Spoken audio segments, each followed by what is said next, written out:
Sometimes the kindness of a stranger can save more than just your life. It can restore your faith in humanity itself. On a bitter winter night in 1878, a starving young woman made a choice that would change everything. Sarah Bennett hadn't eaten in 3 days when she slipped behind the general store, reaching for a loaf of bread with trembling hands. A massive mountain man caught her red-handed. But instead of turning her in, Jack McCallister made her an unexpected offer. He would give her food, shelter, and protection. There was just one condition: she had to become his wife. What would make a desperate woman agree to marry a complete stranger, and why would a solitary mountain man offer such a vow? Before we jump back in, tell us where you're tuning in from, and if this story touches you, make sure you're subscribed, because tomorrow I've saved something extra special for you. 3 weeks before Sarah Bennett's trembling fingers reached for that loaf of bread, Jack McCallister sat alone in his mountain cabin, watching the first heavy snowfall of the season blanket the world outside his window. At 42 years old, he'd spent the last 15 years in these mountains, choosing solitude over the complications of civilization. Most men would have gone mad with such isolation, but Jack had his reasons for staying away from people.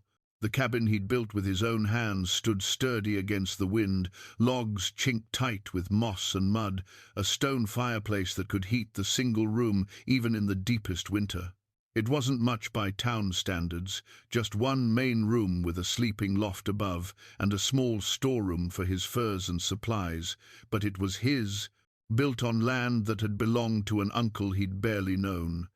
When he'd arrived here after the war, after the funeral, after everything fell apart, the place had been abandoned. He'd simply stayed, and no one had ever challenged his claim. Jack rose from his chair and poured himself another cup of coffee from the pot that sat perpetually warm on the edge of the fireplace. His journal lay open on the rough-hewn table, filled with sketches of the mountains, the animals he trapped, the changing seasons. He'd never been much for words, but drawing helped pass the long evenings, helped keep his mind from wandering back to places it shouldn't go. Outside, the wind howled through the pines. He'd need to check his trap lines tomorrow before the snow got too deep. The pelts had been good this year: beaver, mink, a few fox. In another week, he'd make the trip down to Silver Ridge to trade them with Samuel at the general store. Samuel was one of the few people Jack could tolerate, a quiet man who understood that not everyone wanted to fill silence with meaningless chatter. Jack ran his hand over his bearded face and moved to the window. From here, he could see for miles when the weather was clear, nothing but mountains and forest, exactly as he preferred it. No neighbors to worry about, no one to disappoint, no one to lose. But lately, something had been shifting inside him.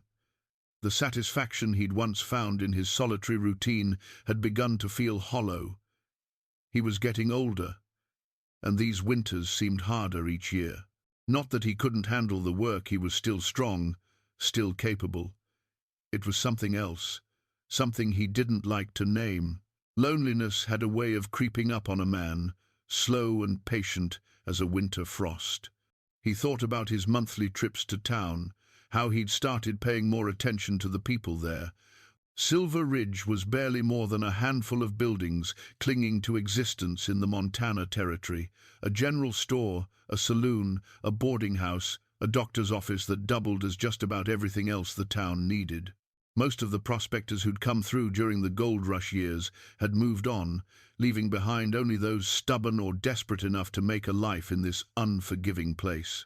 Doc Harrington was another decent man, educated back east, but drawn west by some adventure he never talked about. He served as the town's doctor, its justice of the peace, and its voice of reason when disputes arose. Jack respected him for his quiet competence and lack of judgment. Last month, during his supply run, Jack had noticed things getting harder in town. The early winter had come fierce and unexpected, catching people unprepared. He'd seen more thin faces, more desperate eyes. There'd been a group of travelers passing through, looking for work that didn't exist. Among them, He'd noticed a young woman, couldn't have been more than 22 or 23, with auburn hair and a face that still held traces of better days. She'd been standing outside the boarding house, her coat too thin for the weather, her eyes scanning the street with the careful wariness of someone who'd learned the world wasn't safe. He'd thought about her a few times since then, wondered if she'd found work or moved on. Probably moved on. Smart people didn't stay in Silver Ridge unless they had no choice. Jack closed the journal and placed it back on the shelf he'd built into the wall. Beside it sat a few other books, a Bible his mother had given him, a volume of poetry he'd never admit to reading, a practical guide to wilderness survival he'd long since memorized. On the highest shelf, wrapped carefully in oilcloth, was a small wooden box. He never opened it anymore, but he couldn't bring himself to get rid of it either. The fire crackled, sending shadows dancing across the walls. He added another log and settled back into his chair, his thoughts drifting, as they often did on these long winter nights.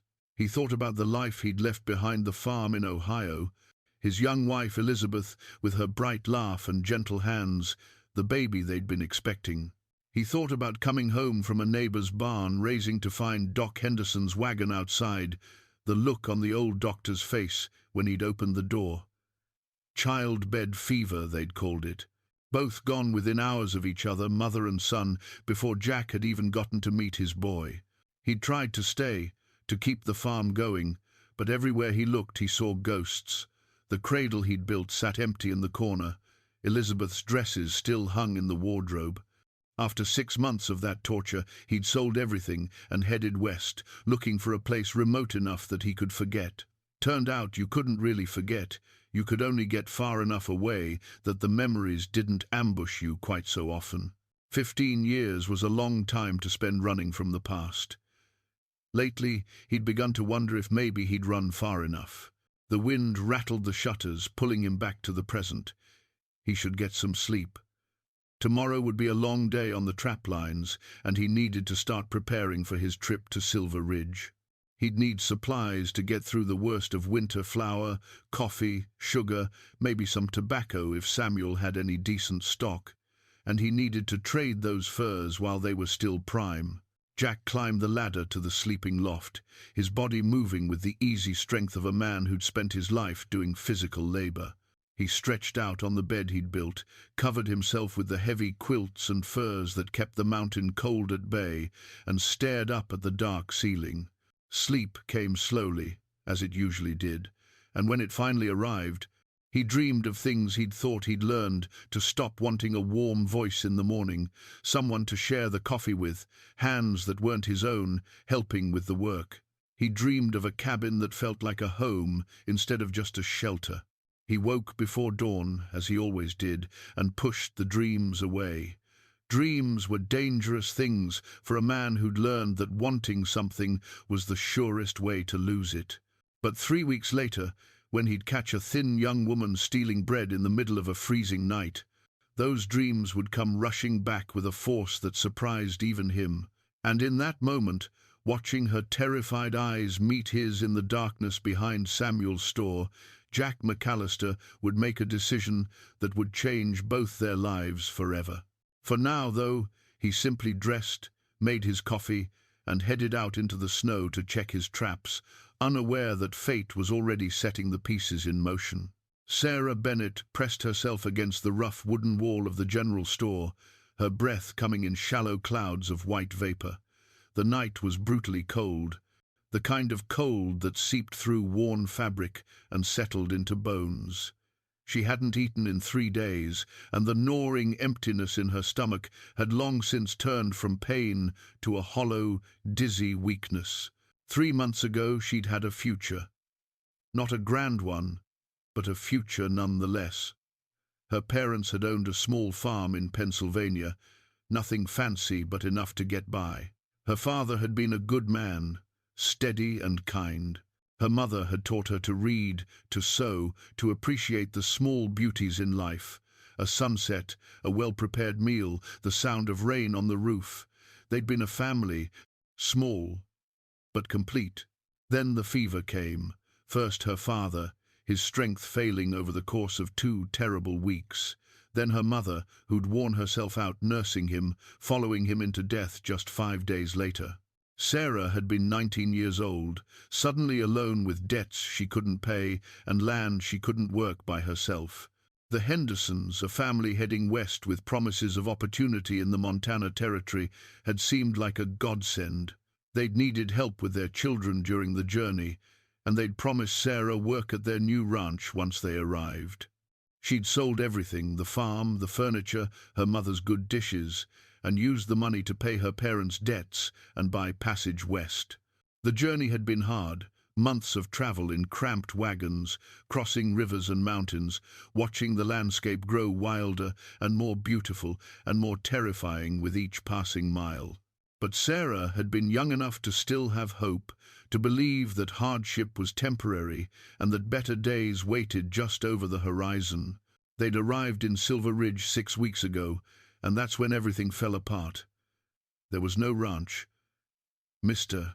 Henderson had gambled away most of his money in saloons along the trail, and what remained wasn't enough to buy the property he'd promised his family. Mrs.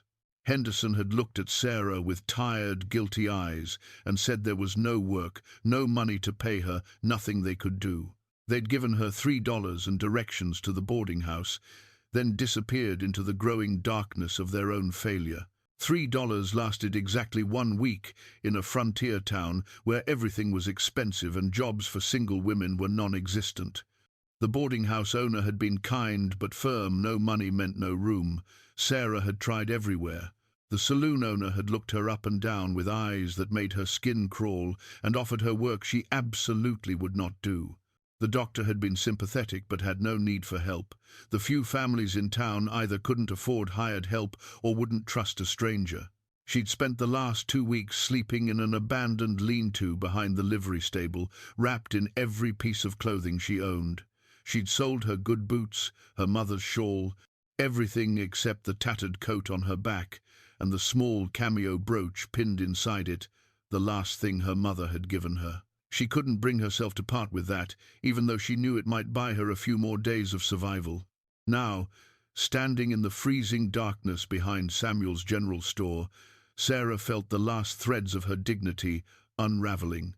She'd never stolen anything in her life. Her parents had raised her to be honest, to work hard, to earn what she had. But hunger had a way of eroding principles, and the smell of fresh bread from Samuel's store had been calling to her for hours. She'd watched him close up at sunset, seen him walk away toward his home above the saloon. The back door to the store was locked, but there was a window that didn't quite close properly. She'd noticed it 3 days ago during her desperate wandering. It had taken her this long to work up the courage, or maybe the desperation, to actually go through with it. Her hands were shaking, from cold or fear or weakness she couldn't tell. She pushed at the window, and it gave way with a soft creak that sounded thunderous in the quiet night. Sarah glanced around, saw no one, and pulled herself up and through, landing clumsily on the floor inside. The store smelled like coffee and tobacco and dried goods, and underneath it all, the heavenly scent of bread. Samuel baked fresh loaves 3 times a week, and today had been baking day.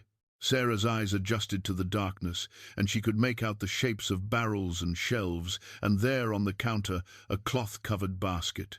She moved toward it on unsteady legs, her heart hammering so hard she thought it might burst. Just 1 loaf, just enough to quiet the terrible emptiness, to give her strength to figure out what to do next. She'd find a way to pay Samuel back someday, she promised herself. Someday, when her life wasn't falling apart. Her fingers touched the cloth covering the basket, pulled it back. There were 4 loaves, golden and perfect.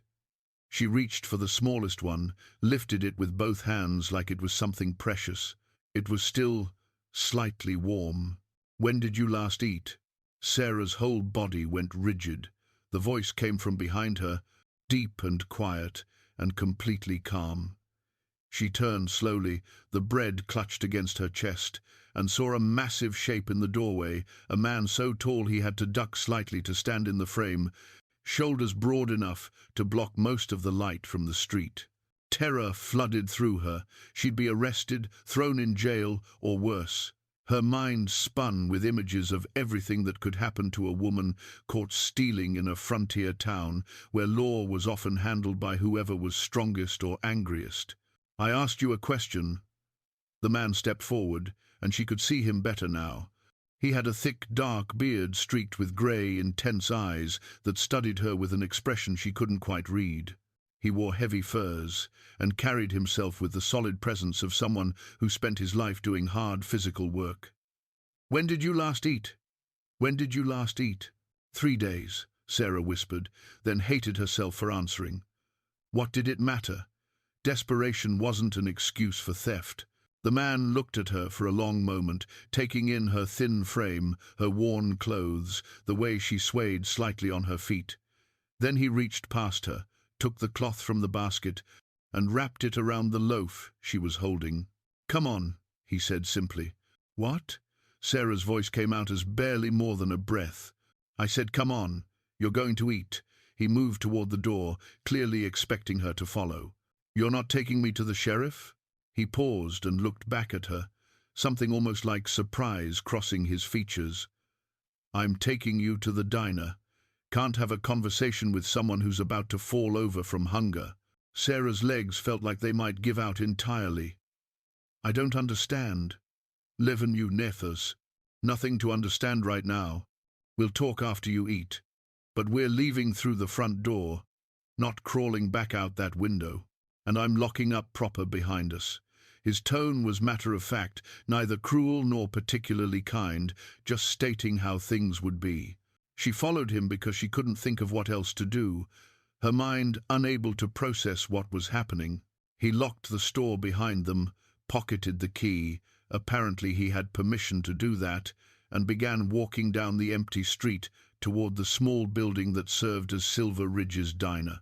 The diner owner, a weathered woman named Martha, looked up in surprise when they entered. "Jack McCallister. Didn't expect to see you in town for another week. Came down early. Need a favor, Martha? Fix a proper meal for the lady here. Whatever she wants, much as she can eat. Put it on my account." Martha's eyes moved between Jack and Sarah, taking in Sarah's desperate appearance and Jack's calm demeanor. She was clearly curious, but knew better than to ask questions. "Take that table by the stove where it's warmest. I'll bring coffee while you decide what you want." Sarah sank into the chair. Jack pulled out for her, and the warmth from the stove nearby felt like a physical embrace. Jack sat across from her, pushed the wrapped bread toward her. "Go ahead. I know you're hungry." She tore into the bread with shaking hands, trying to maintain some dignity but too starved to care much about appearances. It was the most delicious thing she'd ever tasted, or maybe hunger just made it seem that way. She forced herself to eat slowly, knowing from experience that eating too fast after days of emptiness would make her sick. Martha brought coffee, strong and hot, and Sarah wrapped her hands around the mug, absorbing its warmth. Jack ordered for both of them beef stew, cornbread, apple pie. When it came, Sarah ate methodically, concentrating on each bite, barely aware of the handful of other patrons in the diner watching with open curiosity. Finally, when the worst of her hunger had been quieted, she looked up at the man across from her. He'd eaten his own meal in silence, seemingly content to wait until she was ready to talk. "Why?" she asked simply. Jack took a sip of his coffee, considering his answer. "I've seen enough desperation to recognize it, and I've been hungry enough myself to know what it does to a person." He paused, his eyes meeting hers with surprising directness. "What's your name?" "Sarah. Sarah Bennett. I'm Jack McCallister. Most people call me Bear on account of my size and temperament." There was the slightest hint of dry humor in his voice. "You got any family in Silver Ridge?" "No family anywhere." The words came out flat, emotionless. She'd cried all her tears weeks ago. "No prospects for work?" "I've tried everywhere." "There's nothing." Jack nodded slowly. as if she'd confirmed something he already suspected. He was quiet for a long moment, and Sarah watched emotions play across his weathered face: consideration, doubt, resolve. "I'm going to say something, and I want you to hear me all the way through before you answer." He leaned forward slightly, his voice dropping lower. "I live up in the mountains, about 3 hours from here. Built a cabin on land that's been mine for 15 years. It's a hard life, but it's a good one. I provide for myself, just fine, hunt, trap, trade furs. I've got everything I need except—" He paused, seeming to search for the right words. "Except company, someone to share the work and the life. I'm not a young man anymore, and these winters get harder every year." Sarah's heart began to beat faster, though she wasn't sure if it was from hope or fear. "I'm offering you a choice," Jack continued. "You can walk out that door right now with enough money to get yourself somewhere else, somewhere bigger with more opportunities. Or," he took a breath, "or you can marry me, legal and proper. I'll give you a home, food, protection. You'll never have to steal bread again. In return, you keep the cabin, help with the work. It'll be a partnership, nothing more unless you decide otherwise. You'll have your own space, your own say in how things go. I'm not looking for—" He seemed uncomfortable now. "I'm not expecting romance or anything like that, just honest work and honest company."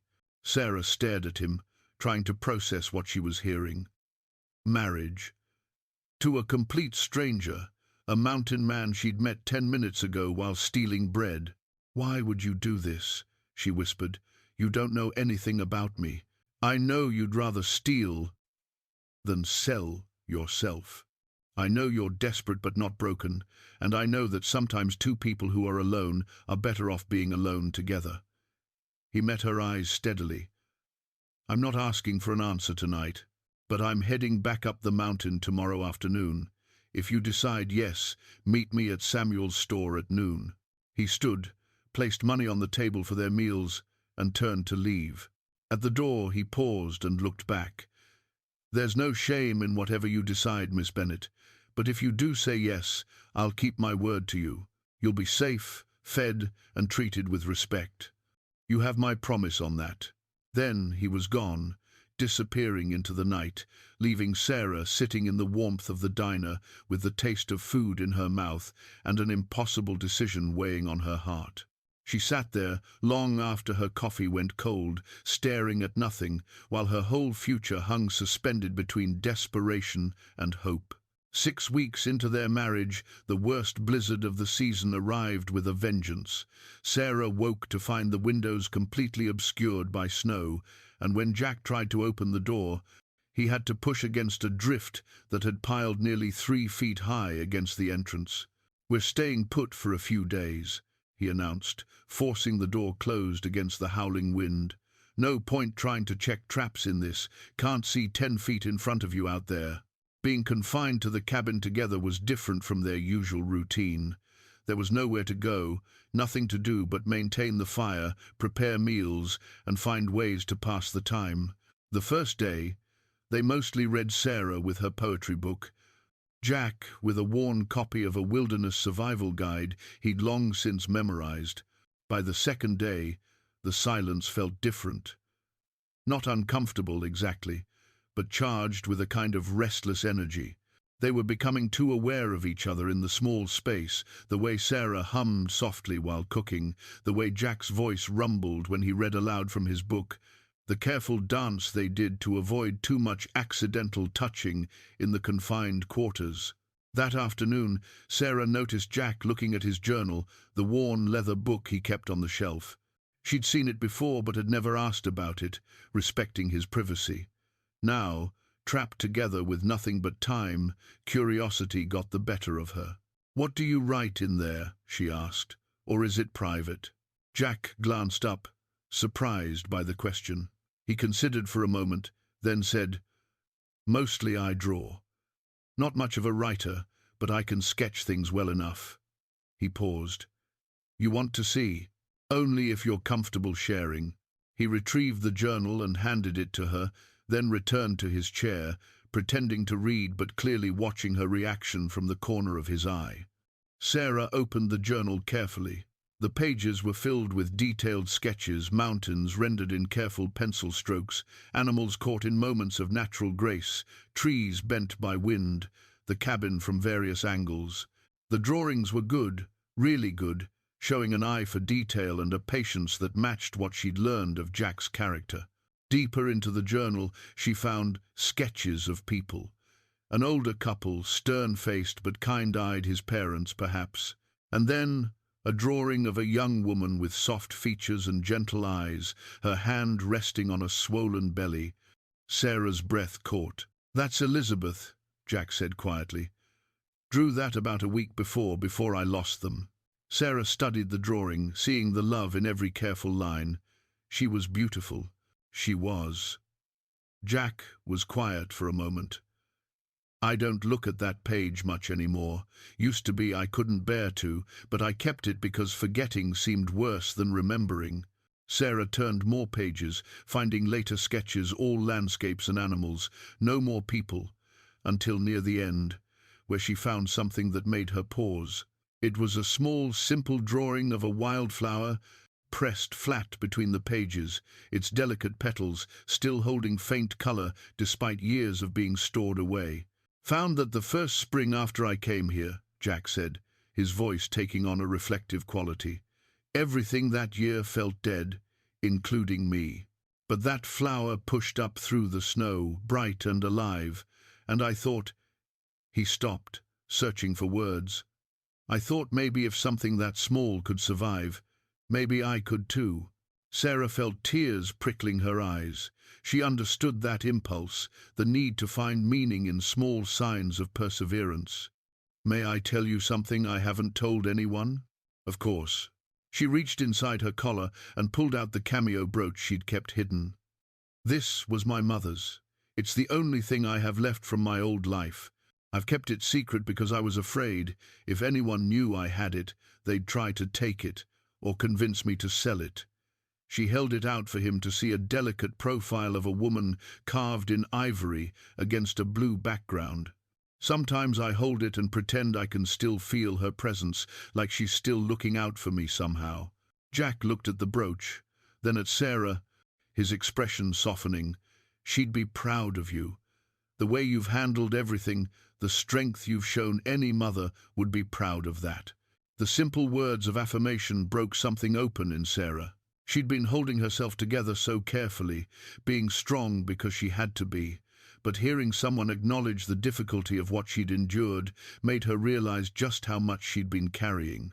Tears spilled down her cheeks before she could stop them. "I'm sorry. I don't mean to. Nothing to apologize for." Jack stood and moved to sit beside her on the bench. He didn't touch her, but his presence was solid and comforting. They sat like that for a while, the storm raging outside while Sarah cried quietly for her lost parents, her lost life, and the fear she'd been holding at bay for months. Jack simply stayed beside her, a steady presence that asked for nothing but offered everything.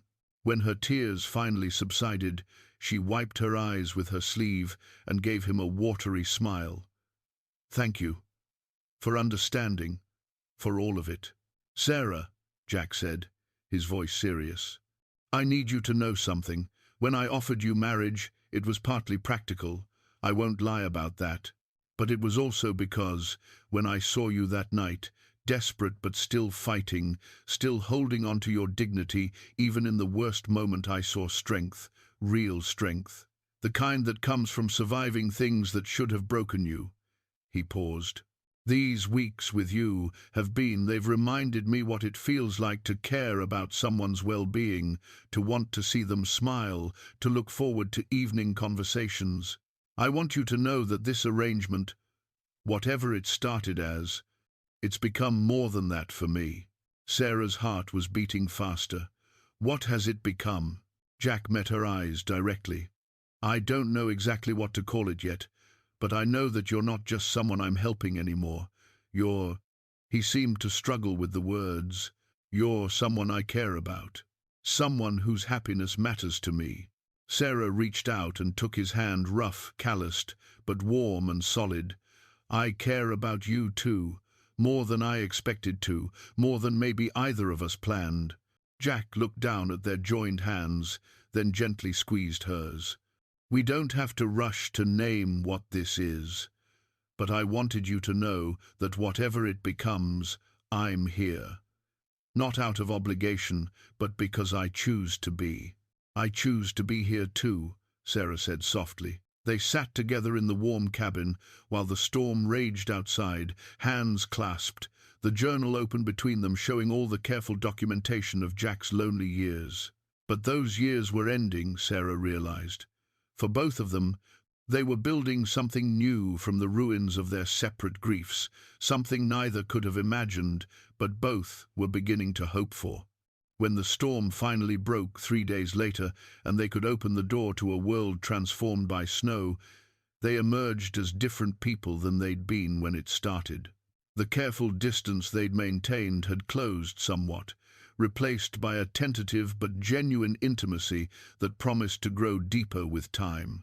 Jack looked at Sarah standing in the doorway, her face lit by winter sunlight, and thought about the pressed wildflower in his journal, about how something beautiful and alive could emerge from the harshest conditions. He'd kept that flower as a reminder that survival was possible. Looking at Sarah now, he realized she'd become a reminder of something more, that not just survival, but joy, connection, and even love might still be possible for a man who'd convinced himself he was meant to be alone. Spring arrived slowly in the mountains, first as a whisper of warmer air, then as the gradual retreat of snow from the lower elevations. 2 months had passed since Sarah's wedding day, and she barely recognized herself from the desperate woman who'd reached for that loaf of bread. She'd gained weight, her cheeks now had color, and her hands had developed calluses from useful work instead of desperate wandering. More than her physical appearance had changed. She moved through the cabin and the surrounding woods with confidence now, comfortable with the rifle, capable of skinning game, knowledgeable about the edible plants starting to emerge as the weather warmed. Jack had been a thorough teacher, and she'd been an eager student. But it was more than practical skills. Sarah had begun to think of the cabin as home, to think of this wild, beautiful place as hers. She'd started sketching her own maps of the surrounding area, marking landmarks Jack had shown her, adding details she'd observed herself. Drawing helped her process the landscape, make sense of the vastness that had once seemed overwhelming. Jack had been pleased when she showed him her maps. "You've got a good eye for terrain," he'd said, studying her careful notations.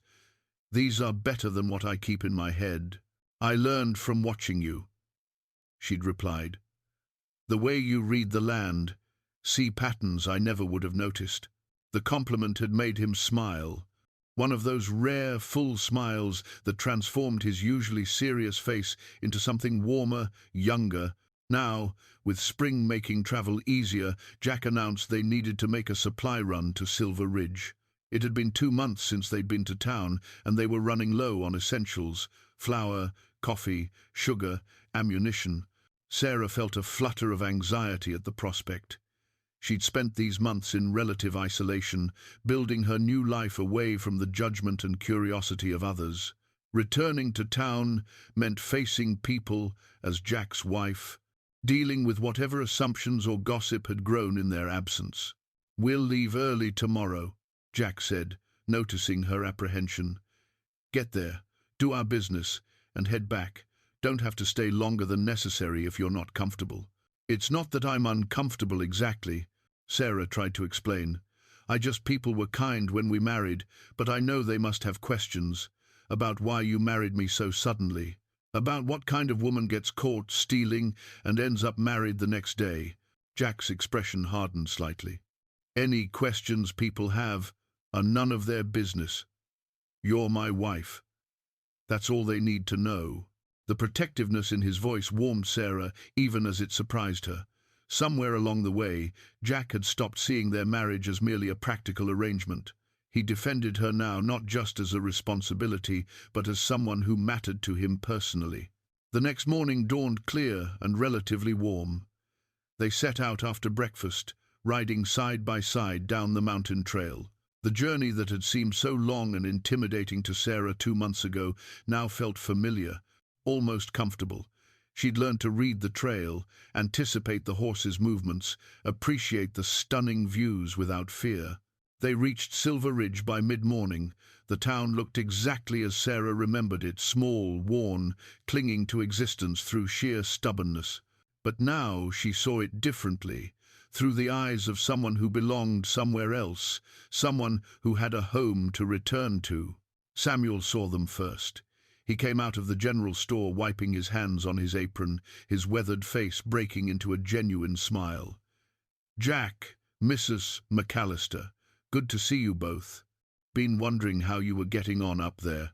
"Getting on fine," Jack said, dismounting and helping Sarah down. His hand lingered at her waist a moment longer than necessary, a gesture that didn't escape Samuel's notice.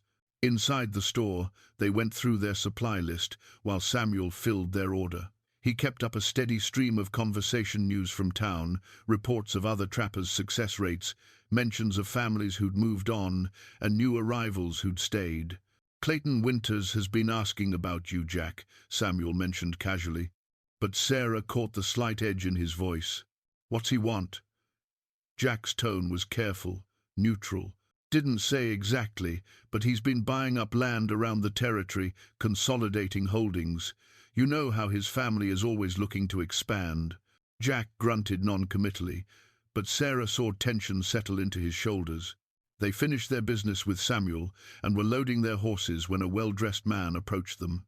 He was perhaps 30 years old, handsome in a polished way that seemed out of place in the rough frontier town, and he moved with the confidence of someone who'd never known real hardship. "McCallister," the man said with a smile that didn't reach his eyes. "Heard you were in town. Wanted to meet your new bride. Winters." Jack's voice was flat. "Sarah, this is Clayton Winters. His family owns the big ranch south of here." Clayton removed his hat with exaggerated courtesy. "Mrs. McCallister, pleasure to make your acquaintance. Quite a story, how you and Jack came to be married." There was something in his tone, not quite insulting, but not quite respectful either, that set Sarah's teeth on edge. "My husband saved my life," Sarah said clearly. "I consider myself fortunate to have found such a good man." The emphasis on husband was deliberate, and she saw Jack's expression shift to something that might have been pride. Clayton's smile thinned. "Of course. Very romantic." He turned his attention to Jack. "Been meaning to discuss something with you, McCallister.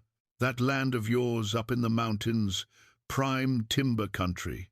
My family's interested in expanding our lumber operations. I could make you a very generous offer." "Not interested," Jack said flatly.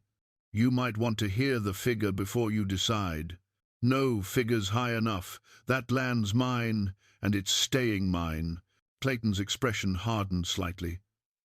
"You're squatting on unclaimed territory, McCallister. You might want to consider that before turning down opportunities. I've been on that land 15 years. It's mine by right of occupation and improvement. Territory recognizes that." "Territory law can be complicated," Clayton said smoothly. "Lots of claims from the old days don't hold up under proper scrutiny. Just something to think about." He tipped his hat to Sarah. "Mrs. McCallister, do enjoy your rustic mountain life while you can." He walked away, leaving a cold feeling in his wake. "What was that about?" Sarah asked quietly. Jack's jaw was tight. "Winter's family's been trying to buy up land around here for years. They're not used to hearing no." He started checking the straps on their packs, his movements sharp with controlled anger. "Don't worry about it. He's all bluster." But Sarah noticed how Jack's eyes followed Clayton down the street, and she didn't think it was just bluster at all. They made a brief stop at Doc Harrington's office. The doctor was genuinely pleased to see them both looking well, and after a few minutes of pleasant conversation, he asked to speak with Sarah privately. Once Jack had stepped outside, Doc said gently, "How are you really, my dear? Is Jack treating you well?" "Better than well," Sarah said honestly. "He's been kind, respectful, patient. I couldn't have asked for a better." She paused, searching for the right word. Partner. Doc smiled. I'm glad to hear it. You look healthier than when you arrived, that's certain. And Jack, well, I haven't seen him this settled in years. Whatever arrangement you two have, it's clearly working. It's becoming more than an arrangement, Sarah admitted. We're becoming friends. Maybe more than friends. That's good. That's very good. Doc patted her hand. You're both good people who deserve happiness. I'm just glad you found each other, however unexpected the circumstances. The ride back to the cabin was quiet. Sarah could tell Jack was brooding about Clayton's veiled threats, but she didn't push him to talk about it. Instead, she rode beside him, close enough that their legs occasionally brushed, a silent reminder that whatever problems came, they'd face them together. That night, lying in her loft while Jack settled by the fire below, Sarah thought about Clayton's words and the uncomfortable way he'd looked at both her and Jack with a kind of calculating assessment that had nothing to do with respect. She thought about the life she was building here, how much she'd come to care about this place, and the man who'd given it to her. And she realized with sudden clarity that she would fight to protect it, not just because it was her home, but because Jack was her home. Somewhere in the past 2 months, gratitude had transformed into something deeper, something that made her heart beat faster when he smiled at her, something that made her want to reach for his hand when they sat together in the evenings. She was falling in love with her husband. The realization should have frightened her, but instead it felt right, like a truth she'd been approaching for weeks without quite recognizing it. Tomorrow she would find a way to tell him, or maybe she'd show him, in the small gestures and daily kindnesses that had become their language of affection. For now, she simply held the wooden spoon he'd carved for her and smiled into the darkness, grateful for loaves of bread and second chances and mountain men who saw value in desperate women stealing to survive. A month passed peacefully after their trip to town. The mountains bloomed into full spring, and Sarah spent her days working alongside Jack, their partnership deepening into something that felt increasingly like a real marriage in every sense. They'd grown comfortable with small touches, his hand on her shoulder as he passed behind her chair, her fingers brushing his when she handed him his coffee in the morning. Neither had spoken of the shift between them, but both felt it. Then, on a warm afternoon in late May, everything changed. Jack had ridden down to check the mail, drop a wooden box Samuel maintained at the crossroads between his property and town, where mail and official notices were left for the scattered mountain residents. He'd been gone less than an hour when Sarah heard his horse returning at a gallop instead of the usual steady pace. She hurried outside to find Jack dismounting, his face grim, a folded paper clutched in his hand. "What is it?" she asked, fear already tightening her chest. Jack handed her the document without speaking. It was an official notice from the Territorial Land Office, thick paper with an embossed seal at the top. Sarah's hands trembled as she read. Clayton Winters had filed a formal claim on Jack's land. The legal language was dense and confusing, but the essential meaning was clear. Clayton was asserting that Jack's cabin and surrounding acreage sat on unclaimed territorial land, that Jack had no filed deed or formal title, and that therefore the land was available for legal claim by any citizen who properly filed the paperwork which Clayton had done. "This can't be legal," Sarah said, her voice shaking. "You've been here 15 years. You built this cabin. You've worked this land." "Squatters' rights," Jack said, his voice tight with controlled fury. "Territory recognizes them, but only if there's no competing formal claim. And if someone files proper paperwork first." He stopped, running his hand through his hair. "I never filed anything. This was my uncle's land, originally, but he died before the paperwork went through, and I just stayed. I built the cabin. I lived here. I thought that was enough." Sarah felt sick. She looked around at the cabin, the cleared land, the garden she'd helped plant just last week. This was their home, their life. "There's more," Jack said grimly. He pulled out a second sheet of paper. "Clayton's also challenging the validity of our marriage." "What?" Sarah grabbed the paper. The legal language was even more convoluted, but the argument was essentially that because their marriage hadn't been properly registered at the county seat only with Doc Harrington in Silver Ridge, it might not meet territorial requirements for legal recognition. And if the marriage wasn't valid, then Jack had harbored a vagrant woman, which apparently could be used to strengthen Clayton's claim that Jack wasn't a proper landowner. "This is insane," Sarah said, her shock turning to anger. "We were legally married. Doc Harrington is a properly appointed justice of the peace.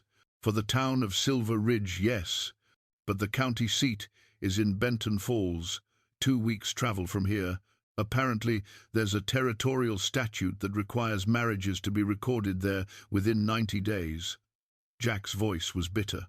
"We've got 2 weeks left before that deadline passes." Sarah's mind was racing. "So, we go to Benton Falls. We register the marriage properly. That solves at least that part of the problem." "It's not that simple. The land claim hearing is scheduled for 3 weeks from now. If we leave to go to Benton Falls, that's 2 weeks round trip through dangerous mountain passes. We'd have to leave the cabin undefended, and Clayton's made it clear he's watching for any excuse to claim we've abandoned the property." Jack sat heavily in his chair, the document crumpling in his fist. "And even if we validate the marriage and defend the property, we still have the problem that I don't have a formal deed. Clayton's lawyers could argue that my uncle's uncompleted claim doesn't transfer to me, that the land reverted to territorial ownership when he died." The full scope of the trap Clayton had set was becoming clear. They were facing multiple legal challenges, each requiring their presence in different places at different times, each with the potential to destroy everything they'd built. Sarah sat beside Jack, reaching for his hand. "Tell me about your uncle. You've never mentioned him before." Jack sighed, his thumb absently stroking her fingers. "Thomas McCallister, my father's older brother. He came out west in '62, right before the Civil War.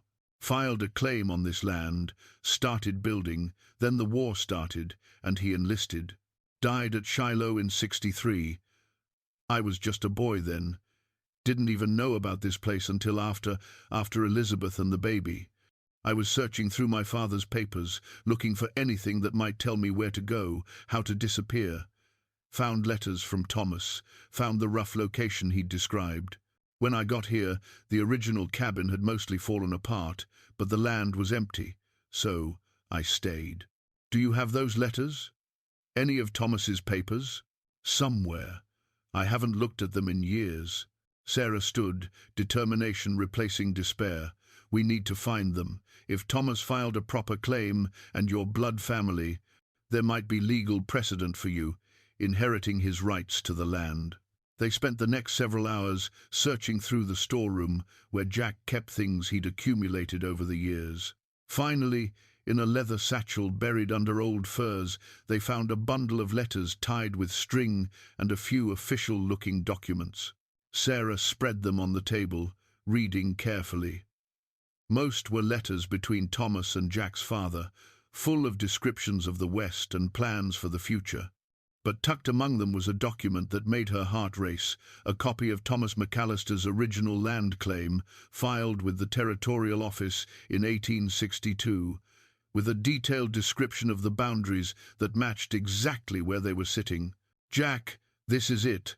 This proves Thomas had a legitimate claim. You're his nephew, his heir. This land should be yours by right of inheritance." Jack looked at the document, something like hope flickering in his eyes. "But we'd need to present this at the Territorial Office in Benton Falls, and we'd need witnesses who could verify the family connection." He paused. "My parents are dead. I don't know who else could testify. Do you have any proof of your relationship to Thomas? Family Bible, birth records, anything?" Jack thought for a moment, then stood and retrieved a small wooden box from the highest shelf, the same box Sarah had noticed during her first days in the cabin, the one he kept wrapped and untouched. He opened it slowly. Inside were a few precious items, a tintype photograph of a young couple, a woman's wedding ring, a folded piece of paper. Jack lifted the photograph first. "My parents," he said quietly. Then he unfolded the paper, a birth certificate. Mine. He pointed to a line near the bottom. There, born to Robert and Anne McCallister. And here he pulled out another document, my parents' marriage certificate. It lists Robert's family, father, deceased, brother, Thomas McCallister, residing in Montana Territory. Sarah felt tears of relief stinging her eyes. This is enough. This proves the connection. Combined with Thomas's original claim, this should establish your right to the land. But we still have to get this to Benton Falls and register our marriage all within 3 weeks without leaving the cabin vulnerable to Clayton's men. Jack's jaw tightened. He's planned this well. He knows the geography, knows the timeline.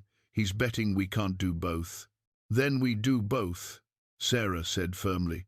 We fight him on every front. We take these documents to Benton Falls, we register our marriage properly, and we prove that this land belongs to you, to us.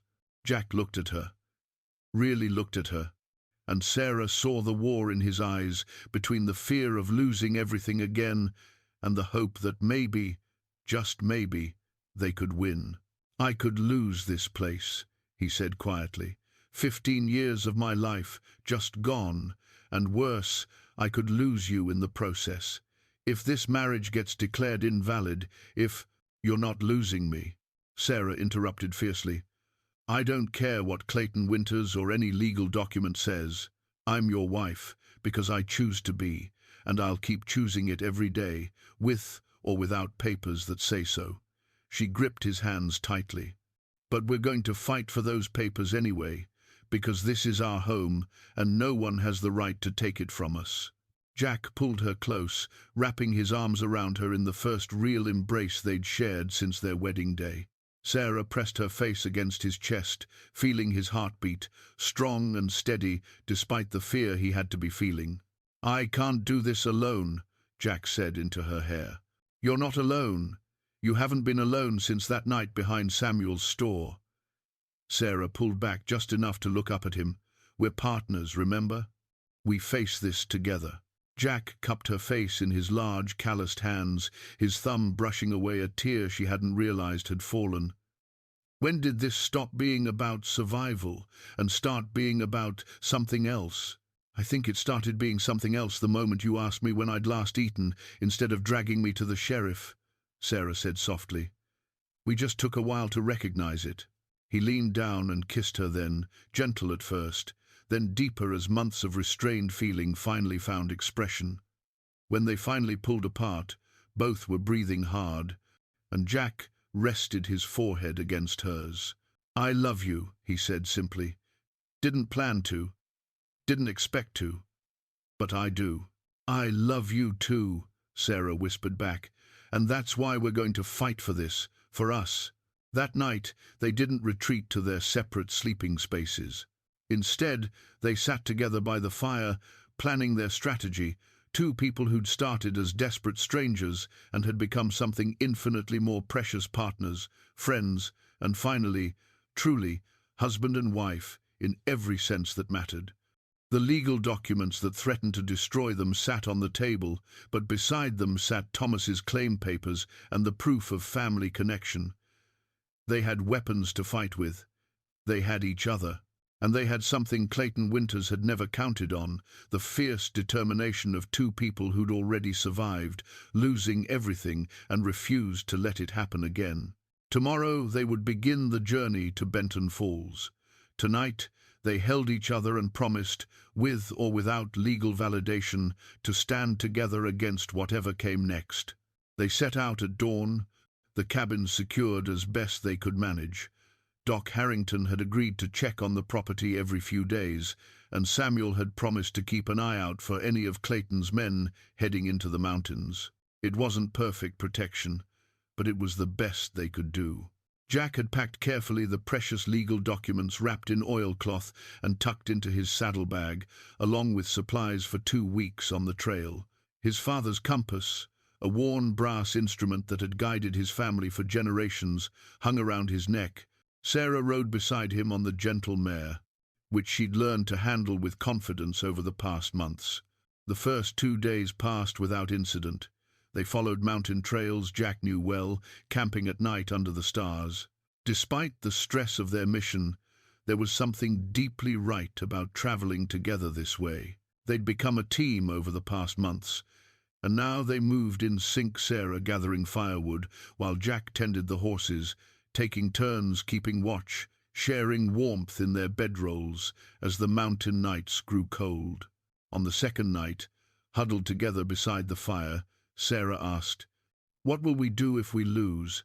If Clayton's claim succeeds?" Jack was quiet for a long moment. "We start over. Somewhere else. Together. Just like that. Just like that." He pulled her closer. "The cabin matters to me, Sarah.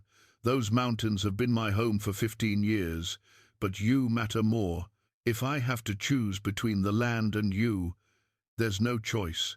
I choose you every time." Sarah felt warmth spread through her chest. "We won't have to choose. We're going to win." "You sound sure of that." "I am sure, because we have truth on our side, and we have each other. That has to count for something." Jack kissed the top of her head. "I hope you're right." The third day brought the first sign of trouble. Jack noticed tracks on the trail, 3 horses, moving in the same direction they were heading. Fresh tracks, no more than a few hours old. "Could be coincidence," Sarah said, but she heard the doubt in her own voice. "Could be." Jack's expression was grim.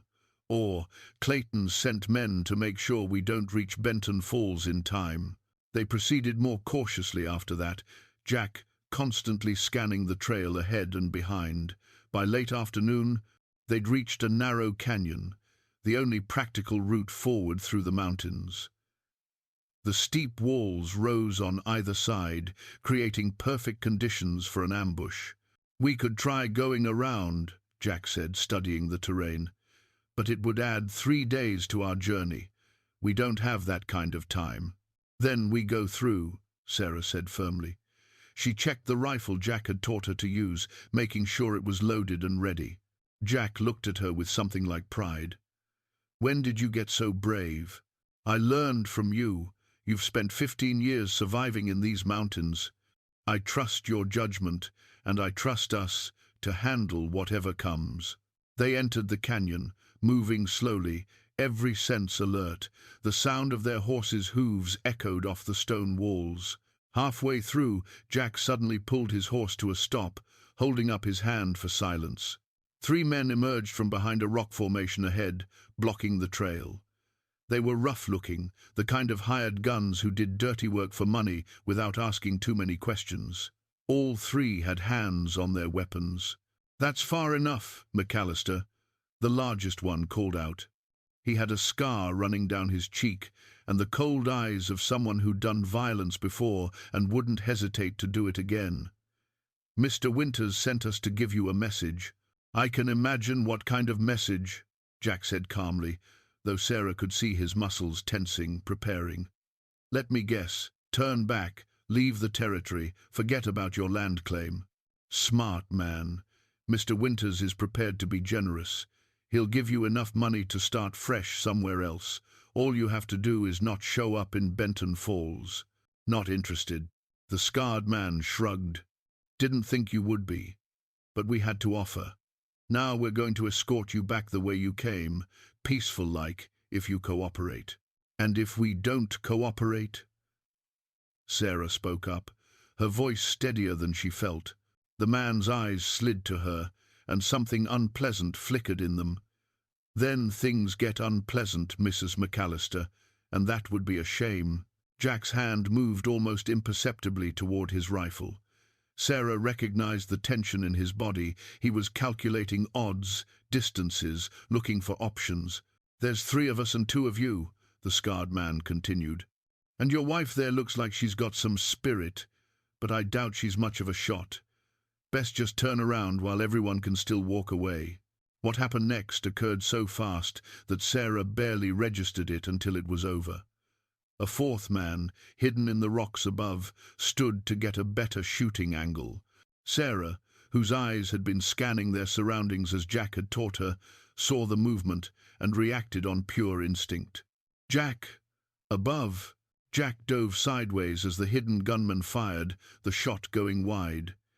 In the same motion, Jack brought his rifle up and fired back, forcing the man to duck for cover. The three men on the trail rushed forward, and suddenly everything was chaos. Sarah aimed at the lead man and fired, her shot striking the ground near his feet and making him jump back. It wasn't a killing shot she'd aimed to warn, not to kill, but it was accurate enough to show she could use the weapon.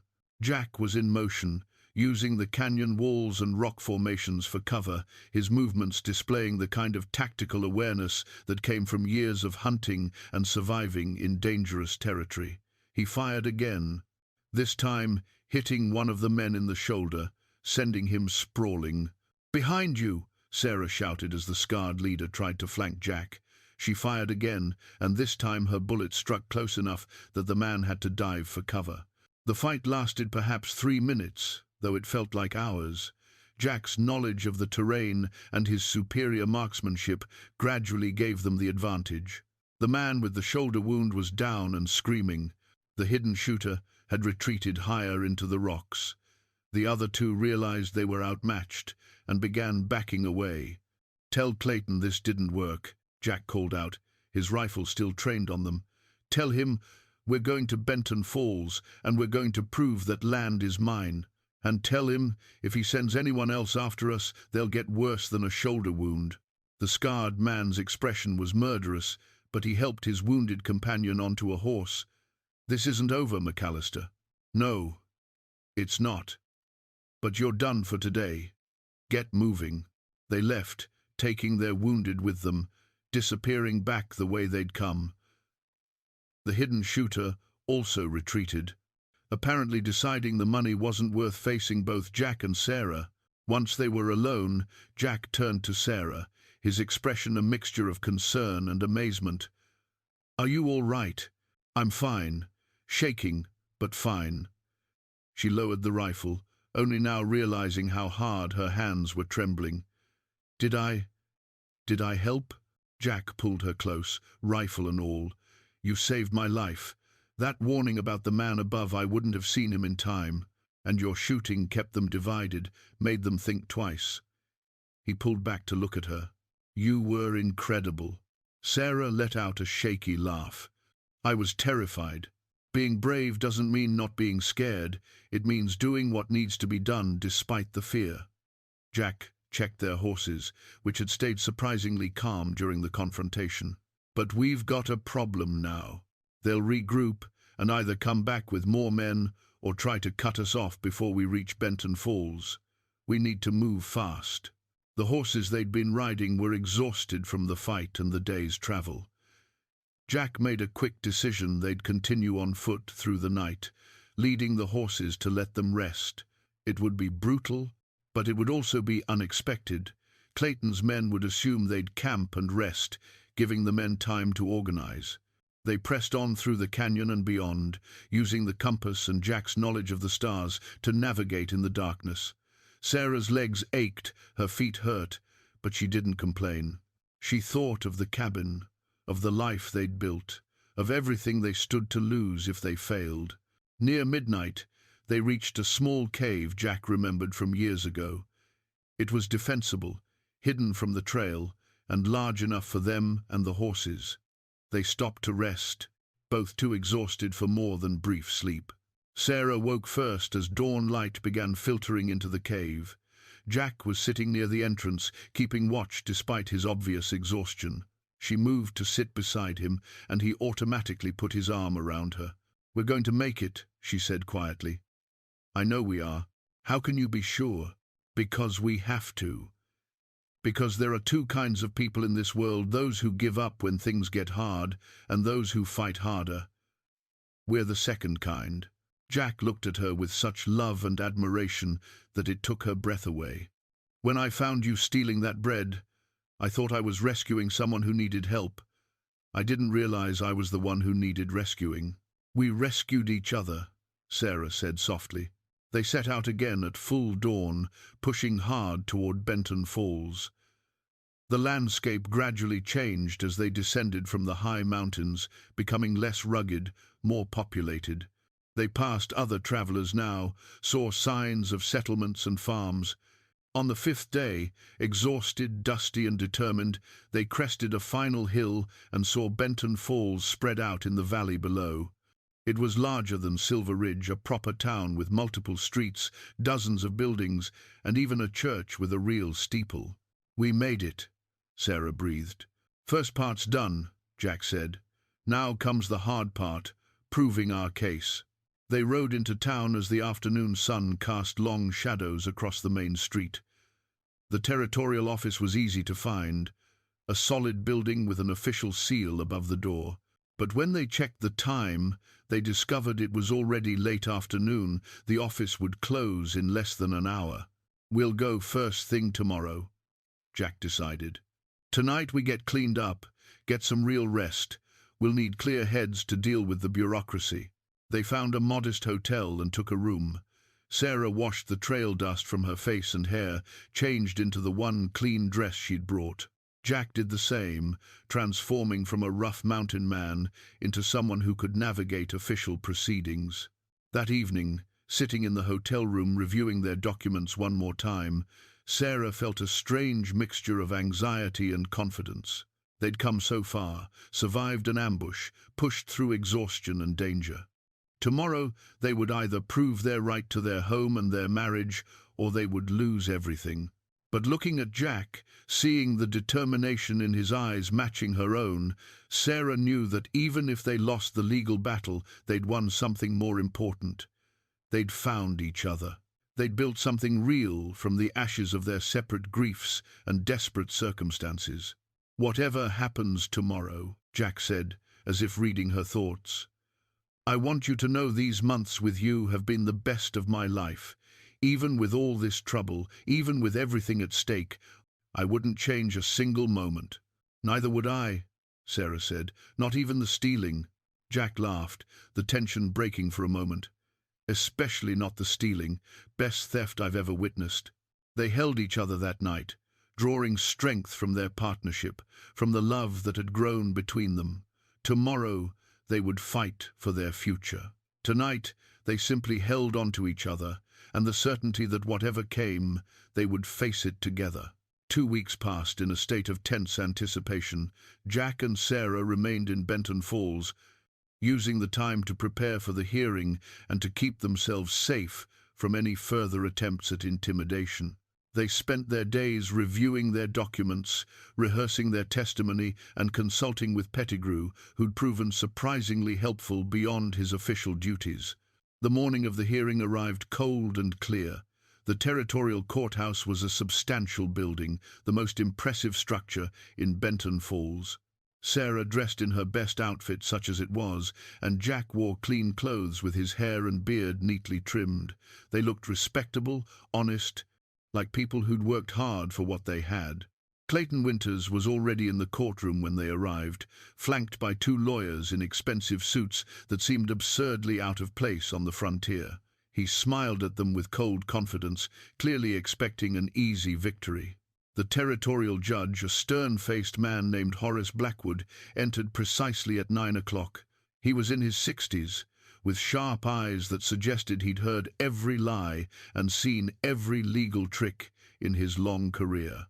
He surveyed the courtroom, noting the parties involved, and called the proceedings to order. "We're here to adjudicate competing claims to land formerly claimed by Thomas McCallister, deceased 1863, currently occupied by Jack McCallister and subject to new claim filed by Clayton Winters." Judge Blackwood's voice was firm and clear. "Mr. Winters, as the challenging party, you'll present your case first." Clayton's lead lawyer stood a slick man named Harrison, who spoke with the practiced ease of someone who'd won many courtroom battles. He laid out their case methodically. Thomas McCallister's claim had lapsed upon his death without proper transfer.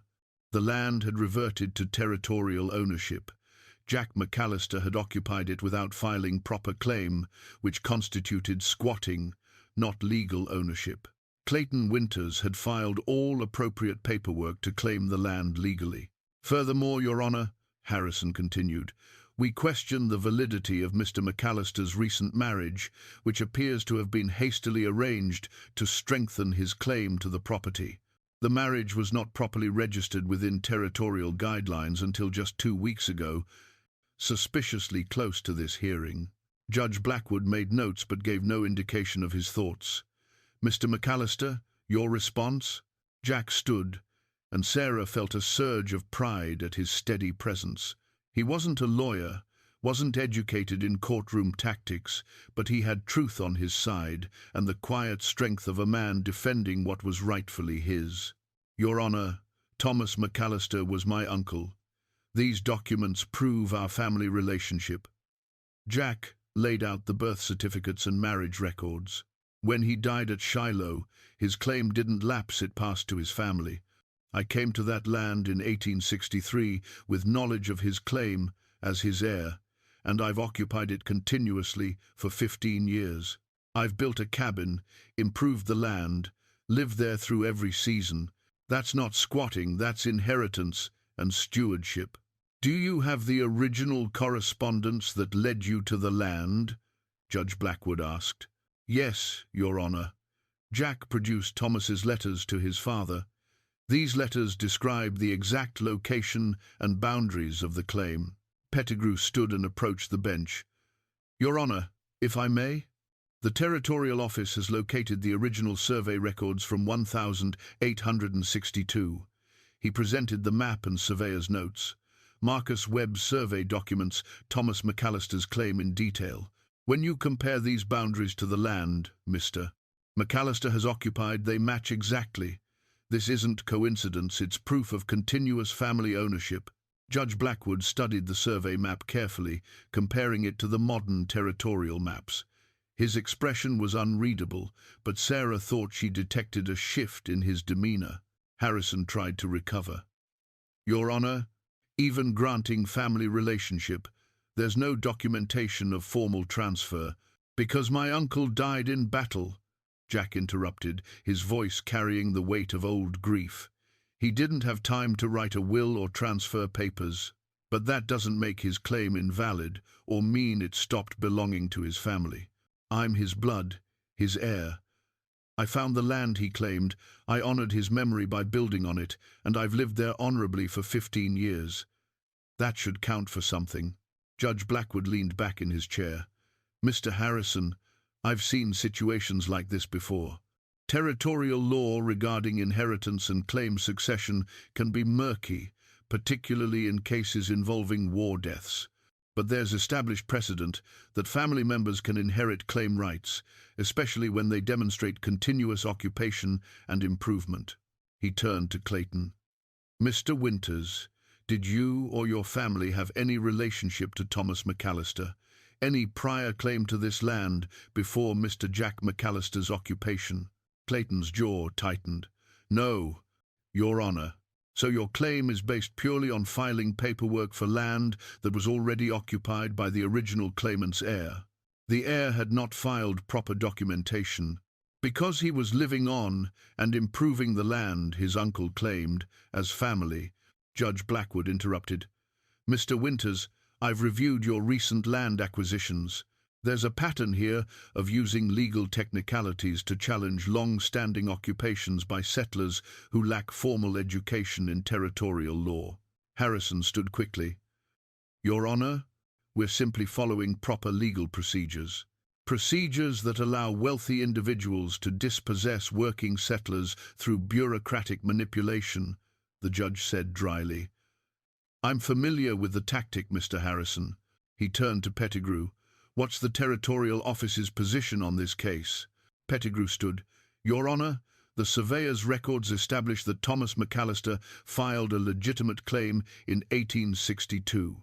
Jack McCallister has proven family relationship and continuous occupation since 1863.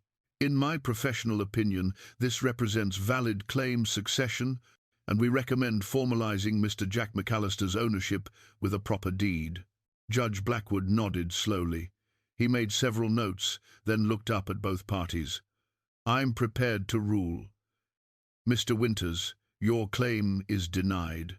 The evidence clearly establishes that Jack McCallister is the rightful heir to Thomas McCallister's claim and has demonstrated continuous family ownership through 15 years of occupation and improvement. Furthermore, his marriage to Sarah Bennett is valid and properly registered with this territory. Sarah felt Jack's hand find hers under the table, squeezing tight. The territorial office will issue a formal deed to Jack McCallister for the land in question, with boundaries as established in the 1862 survey. Mr. Winters, you have the right to appeal this decision, but I'll tell you now that I don't see grounds for reversal. Judge Blackwood's gaze was stern. This court looks unfavorably on attempts to use legal technicalities to dispossess honest settlers. Consider that in your future land acquisition strategies. Clayton's face had gone red with fury. He stood abruptly, his chair scraping loudly. This is outrageous. My family has rights. Your family has the same rights as everyone else, Mr. Winters. No more, no less. Judge Blackwood stood. This hearing is concluded. Jack and Sarah sat in stunned silence for a moment as the courtroom began to empty. Then Sarah threw her arms around Jack, tears of relief streaming down her face. We won, she whispered. We actually won. Jack held her tightly, his own eyes wet. We did it. The land is ours, legally, officially ours. Pettigrew approached them with a broad smile. Congratulations. The deed will be prepared within the week. You can pick it up from the territorial office, or I can mail it to Silver Ridge for you. We'll pick it up, Jack said firmly. I want to hold that deed in my hands, see it with my own eyes. Clayton pushed past them as he left, his lawyers trailing behind. He paused at the door, looking back with unconcealed hatred. This isn't over, McCallister. Yes, it is, Jack said calmly. The judge ruled. The land is mine. Go find somewhere else to build your lumber empire.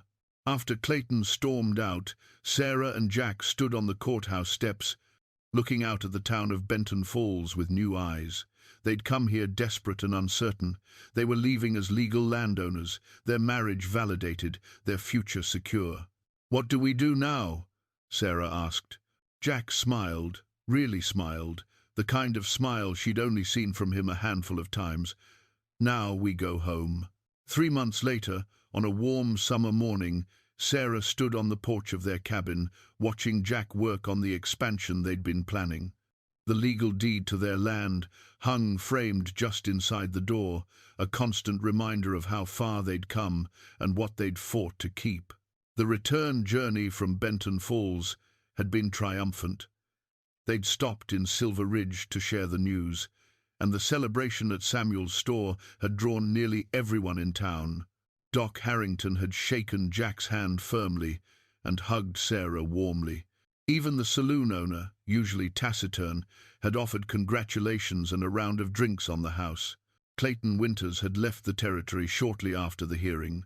Rumors said he'd moved his operations further west, where there were more desperate settlers and fewer judges willing to stand up to wealthy families. Good riddance, Sarah thought. The cabin felt more like home than ever.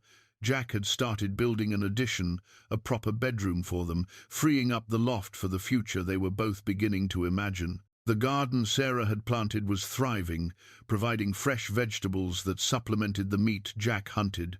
They'd acquired 2 more horses and were talking about chickens for the spring. But the biggest change wasn't visible in the structure of the cabin or the expansion of their property. It was in them, in how they moved through their days together, comfortable in their partnership, secure in their love. Sarah heard Jack's hammer fall silent and looked over to see him watching her, that soft expression he got sometimes when he thought she wasn't paying attention. "What are you thinking about?" she called. "About how you looked that first night, holding that loaf of bread like it was treasure." He set down his hammer and walked toward her. "About how terrified you were. I was certain you'd throw me in jail. I almost did." He climbed the porch steps and pulled her into his arms. "Best decision I ever made, feeding you instead." Sarah leaned into his embrace, breathing in the familiar scent of him, sawdust and pine, and the soap she'd learned to make from the herbs that grew near their creek. Best decision I ever made was saying yes when you offered marriage. Even though I was a complete stranger, especially because you were a stranger who saw someone in need and chose kindness.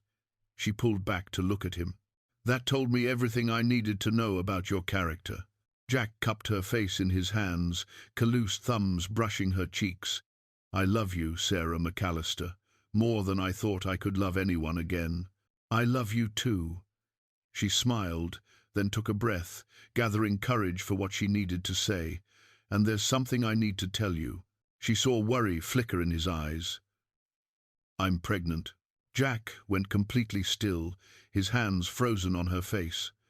For a moment Sarah worried she'd miscalculated, that the old fear would overwhelm him.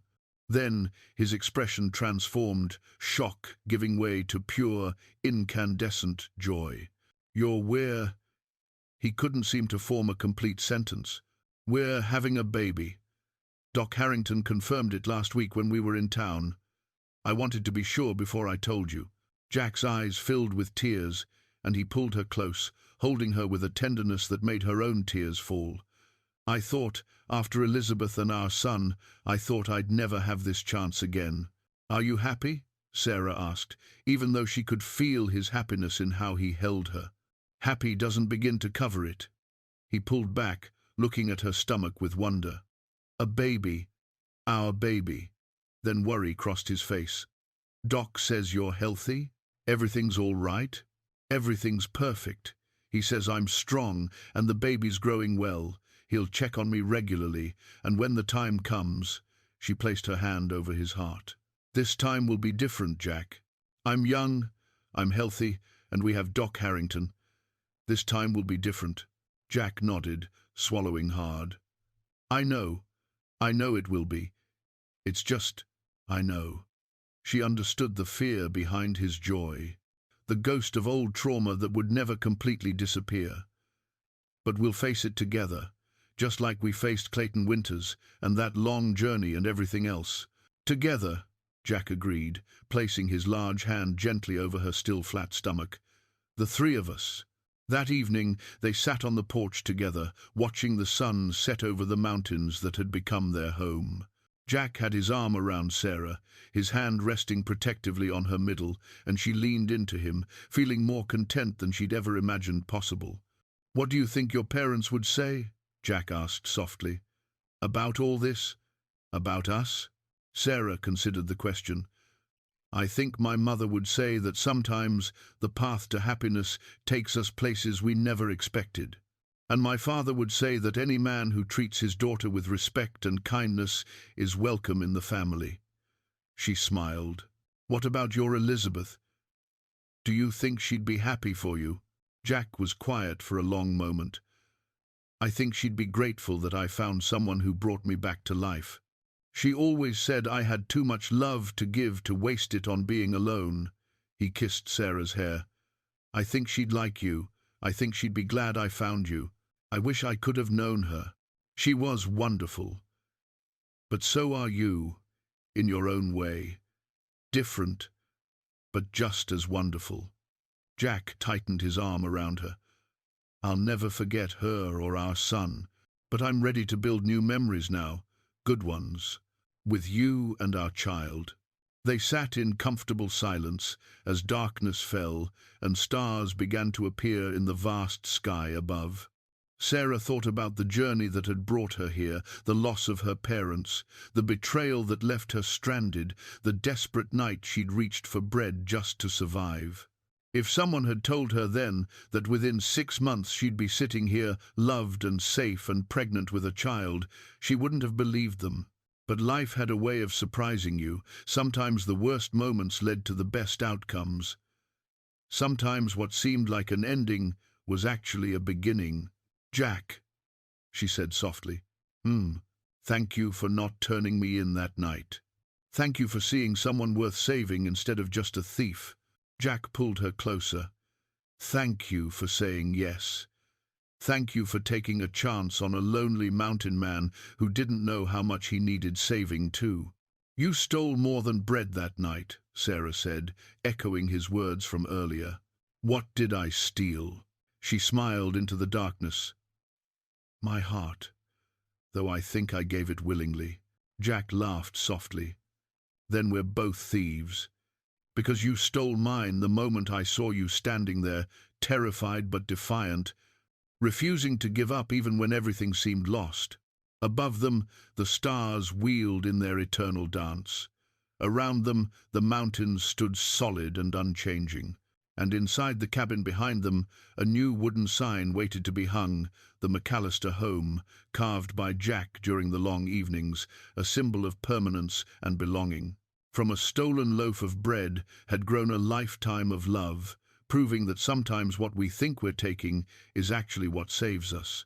Two desperate souls had found each other in the darkness, and together they'd built something neither could have created alone, a home, a partnership, a family, a future. And as they sat together under the vast Montana sky, Sarah and Jack McCallister knew with absolute certainty that they were exactly where they were meant to be, with exactly the person they were meant to love.